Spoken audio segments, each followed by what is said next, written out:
ان لوگوں سے تھوڑا سا شکوہ ہے جو کہتے ہیں جی میں نے جی بڑی راج راج کے زیارت کر لی ہے، بس راج گئے، ختم ہو گئی بات۔ سنو، نبی پاک علیہ السلام نے 53 سال حیات ظاہرہ کے وہاں گزارے، 53 سال، لیکن جناب صدیق اکبر رضی اللہ تعالیٰ عنہ فرماتے ہیں قربان جاؤں، جس رات میرے کریم محبوب علیہ السلام ہجرت کی رات مکہ مکرمہ سے نکل رہے تھے تو حضور پلٹ پلٹ کے بیت اللہ کو دیکھتے، حضور پلٹ پلٹ کے دیکھتے تھے، اور پھر میرے محبوب کریم علیہ السلام نے پلٹ کے کعبے کی طرف دیکھ کے فرمایا بیت اللہ تو مجھے بڑا ہی پیارا ہے، تو مجھے بڑا ہی پیارا ہے، اے شہر مکہ تو مجھے بڑا ہی پیارا ہے۔ فرمایا اگر میری قوم مجھے پریشان نہ کرتی میں تجھے کبھی چھوڑ کے نہ جاتا۔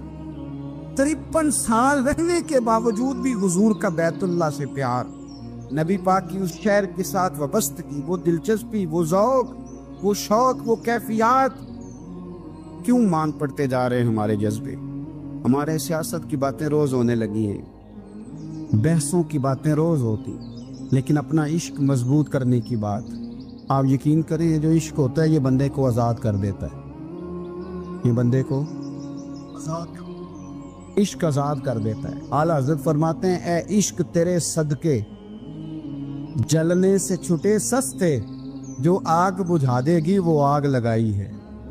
اور علامہ اقبال کہنے لگے، اقبال سمجھاتے ہیں، وہ کہتے ہیں بجھی عشق کی آگ اندھیر ہے، اب مسلمان نہیں اب خاک کا ڈھیر ہے۔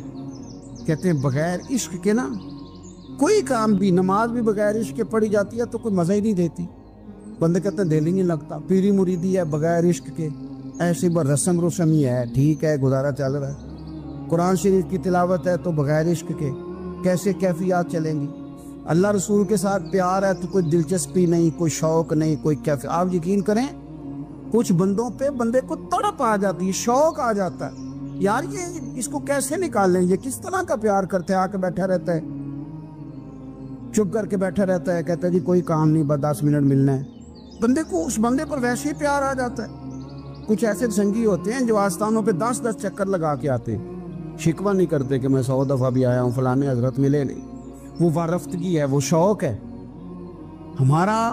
جب تک اللہ رسول کے ساتھ رشتہ عشق کا تھا، پیار کا تھا، ذوق کا تھا، درد کا تھا، خلوص کا تھا، آپ یقین کریں طبیعتیں جمی ہوئی تھی۔ نبی پاک نے نا ہمیں تکلیف میں رہ کے پیار کرنے کا درس دیا۔ بخاری مسلم میں حدیث ہے، حضور اپنے مدینے کی شان بیان کرنے لگے، حضور فرمانے لگے، محبوب فرماتے ہیں یمن فتح ہوگا تو وہاں کھیت اچھے ہوں گے، کھلیان اچھے ہوں گے، کاروبار اچھے ہوں گے، تو کچھ لوگ مدینے والے وہاں جا کے رہنے لگ جائیں گے، آباد ہو جائیں گے، لیکن حضور فرماتے المدینہ تو خیر لہم لو کانوا یعلمون۔ بات کو سمجھنا، فرمایا کہ وہاں کھیت کھلیان اچھے ہیں، ان کا کاروبار وہاں زیادہ چلے گا، لیکن رسول کریم نے فرمایا مدینہ ہی ان کے لیے بہتر تھا، کاش وہ اس بات کو جان لیتے۔ فرمایا پھر عراق فتح ہوگا تو وہاں بھی کچھ لوگ چلے جائیں گے، کاروبار ان کا اچھا چل جائے گا، وہاں رہنے لگیں گے، لیکن فرمایا المدینہ تو خیر لہم لو کانوا یعلمون، فرمایا مدینہ ہی ان کے لیے بہتر تھا، کاش وہ سمجھ لیتے۔ اور میرے نبی پاک علیہ السلام نے فرمایا جو مدینے میں ڈٹے رہیں گے اور مدینے کی تکلیفوں پر صبر کریں گے، اذیتوں پر صبر کریں گے، فرمایا اگر وہ گناہ گار ہوں گے مدینے میں رہنے والے تو میں قیامت میں ان کی سفارش کروں گا، اور اگر نیکوکار ہوں گے تو میں اللہ کی بارگاہ میں ان کی نیکیوں پر گواہ بن جاؤں گا، گویا میں ان کے ساتھ رہوں گا۔ مدینے کے ساتھ نبی پاک کی جو محبت ہے، حضور کا جو پیار ہے، جس رات میرے نبی پاک صلی اللہ علیہ وسلم مکہ مکرمہ سے نکل رہے تھے نا مدینہ طیبہ جانے کے لیے، تو حضور نے دعا فرمائی، کہا اے اللہ تو نے مجھے اس شہر سے نکالا جو مجھے بڑا ہی پیارا تھا، اے اللہ یہاں بڑی یادیں تھیں، بڑا پیار تھا، تو نے وہاں سے نکالا جو مجھے بڑا پیارا تھا، اے اللہ اب تو مجھے اس شہر میں داخل فرما جو تجھے بڑا پیارا ہے، وہاں داخل فرما جو تجھے بڑا پیارا ہے۔ مدینہ طیبہ کے لیے نبی پاک نے دعا فرمائی، کہا اے اللہ تیرے نبی ابراہیم علیہ السلام نے مکے کے لیے دعا کی تھی، میں مدینے کے لیے دعا کر، اللہ مدینے میں دگنی برکت عطا فرما۔ اللہ کے محبوب علیہ السلام کی خاص دلچسپیاں مدینہ طیبہ کے ساتھ، مدینے والوں نے نہ حکمرانی نہیں کی، تو حضور نے پہلے کہہ دیا تھا خلیفہ قریش میں سے ہوگا، لیکن حکمرانی نہیں کی، غلامی کی، مدینے والوں نے نبی پاک کے دروازے کی گدائی کی، مدینے والے ہر میدان میں حضور کے سامنے کھڑے ہوئے دشمن کے مقابلے میں، مدینے والوں نے پیار کیا۔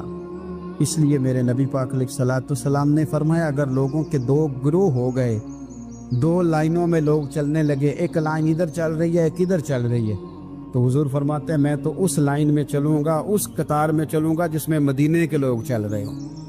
انصار مدینہ کے ساتھ حضور کا پیار، اس شہر کے ساتھ حضور کی دلچسپیاں، پیار دیکھیں نا، بندہ جب اپنے گھر واپس لوٹ کے آتا ہے تو شوق ہوتا ہے ذرا جلدی سے نا گھر پہنچ جاؤں، ذرا تھوڑا جلدی چلا جاؤں۔ کئی سفر سے آئے، صحابہ فرماتے ہیں کہ جب نبی پاک کسی جنگ سے، جہاد سے، سفر سے لوٹتے، مدینے کی عمارتیں نظر آتی تو گھوڑا تیز کر لیتے،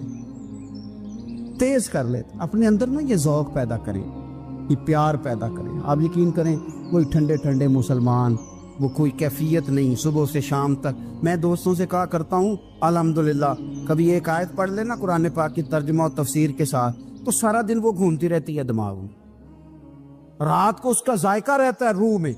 تو جب میں اور آپ سارا دن پڑھیں، سیاست کریں، سیاست سنائیں، کہانیاں کریں، غیبتیں، پھر دماغ میں الٹے سیدھے خیالات ہی آنے ہیں۔ تو اگر صبح اٹھتے ہی سب سے پہلے مدینے والے کی ایک نعت سنی جائے اور شام کو سوتے وقت بھی ایک نعت سنی جائے، ایک نعت نعمتیں بانٹتا جس سمت وہ ذیشان گیا، اس طرف منشی رحمت کا قلم دان گیا، تجھے جانا تجھے مانا نہ رکھا غیر سے کام، للہ الحمد میں دنیا سے مسلمان گیا۔ تو اگر یہ ذوق بنا لیا جائے تو انشاءاللہ رات کو بھی آپ کو نا مدینہ ہی نظر آئے گا، انشاءاللہ خواب میں بھی آپ ٹکٹنگ کرا رہے ہوں، آپ ویزا ہی لگوا رہے ہوں گے، لیکن شرط یہ ہے کہ وہ کیفیت ہو، وہ پریم ہو، وہ پیار ہو۔ مدینے والوں نے بڑی غلامی کی، کبھی کوئی شکوہ نہیں کیا، ویسے کبھی کبھی اللہ موقع بناتا تھا، کبھی کبھی نا مدینہ شریف میں ایسے ہوتا تھا کبھی کبھار۔ ایک دفعہ نا جب کچھ علاقے فتح ہوئے تو بڑا مال آیا فتح مکہ کے بعد، تو بخاری مسلم میں حدیث ہے، اسلام کے اندر یہ ہوتا ہے کہ جو نیا کلمہ پڑھتا تھا اسے مال غنیمت میں سے زیادہ حصہ دیا جاتا تھا، اس کو کہتے ہیں مؤلفۃ القلوب، تالیف قلب کے لیے۔ تو چونکہ یہ قانون تھا تو نبی پاک صلی اللہ علیہ وسلم نے نا مکے والوں کو ذرا مال تھوڑا زیادہ دیا۔ مدینے میں سے ایک آدھ نوجوان نے کہا کہ حضور نا آپ اپنے رشتہ داروں کی طرف توجہ زیادہ کرنے لگے، یہ بھی محبت کی جنگ ہوتی ہے نا، قربان جائیں۔ حضور سید عالم علیہ السلام تک بات پہنچی اور اسی طرح پہنچی کہ ایک آدھ نوجوان نے بات کی ہے۔ نبی پاک علیہ السلام نے ترکی خیمہ لگوایا، فرمایا مکے والا کوئی نہ آئے، صرف مدینے والے آئیں۔ سارے حضور کے سامنے بیٹھ گئے، ذرا منظر دیکھنا، حضرت ابو ایوب انصاری رضی اللہ تعالیٰ عنہ سے لے کر سارے انصار۔ حضور نے فرمایا ابھی میں نے سنا ہے تم میں سے کچھ نے کہا ہے کہ حضور اپنے رشتہ داروں کو زیادہ دینے لگے۔ رو پڑے مدینے والے، یا رسول اللہ وہ تو ایک نوجوان نے غلطی۔ فرمایا نہیں تم کہہ سکتے ہو کہ یا رسول اللہ صلی اللہ علیہ وسلم مکے والوں نے تو آپ کو تکلیف دی تھی، ہم نے آپ کو ٹھہرایا، تم کہہ سکتے ہو چونکہ تم نے ٹھہرایا تھا۔ مدینے والے رونے لگے کہ یا رسول اللہ ہم کون ہوتے ہیں ٹھہرانے والے، وہ تو آپ آئے، اللہ نے مدینے کو شانیں عطا کر دی۔ میرے محبوب نے فرمایا تم کہو نا کہ یا رسول اللہ مکے والے تو بدر میں تلواریں لے کے آ گئے تھے، ہم تھے جنہوں نے سینے پیش کیے تھے۔ وہ رو رہے ہیں، نہیں حضور ایسا تو نہیں ہے، وہ تو آپ نے مہربانی کی تو بدر میں ہم میں سے کچھ شہید ہو گئے، کچھ غازی بن گئے کی برکت سے۔ حضور نے فرمایا تم کہو کہ احد کے میدان میں انہوں نے پتھر مارے تھے، ہم نے سینہ پیش کیا تھا۔ حضور بھی رونے لگے، مدینے والے بھی رونے لگے۔ نبی کریم نے فرمایا تم کہو کہ جانے ہم نے قربان کی، تم کہو کہ حضور ایک قربانیاں ہم نے دی، کہہ سکتے ہو تم نے دی ہیں، ہمارا حق بنتا ہے کہو۔ اور جب رو رو کے بے حال ہو گئے تو سرکار بھی روئے، کھل کے روئے، پھر آنسو پونچھے اور کریم رسول فرمانے لگے او بھولے مدینے والو، کیا تم یہ نہیں پسند کرتے کہ لوگ جب اپنے گھروں میں جائیں تو بھیڑ بکریاں لے کے جائیں، اور جب مدینے والے اپنے گھر جائیں تو اللہ کے رسول کو ساتھ لے کے جائیں؟ تم یہ نہیں پسند کرتے کہ تمہارے ساتھ میں جاؤں؟ یہ نہیں تمہارا شوق دیکھو کسی کے حصے میں کچھ آیا، کسی کے حصے میں کچھ آیا، کسی کے حصے میں کچھ آیا۔ مدینے والے وہ لوگ ہیں جن کے حصے میں اللہ کا پیارا حبیب آیا۔ تمہیں رسول کریم ملے، تم کتنے خوش بخت ہو، کتنے خوش نصیب ہو، تمہیں نبی پاک کا ساتھ ملا۔ حضور ہے، یہ ہے ارض جنت، یہ طیبہ کی زمین ہے، جنت بھی یہیں اور مال کے جنت بھی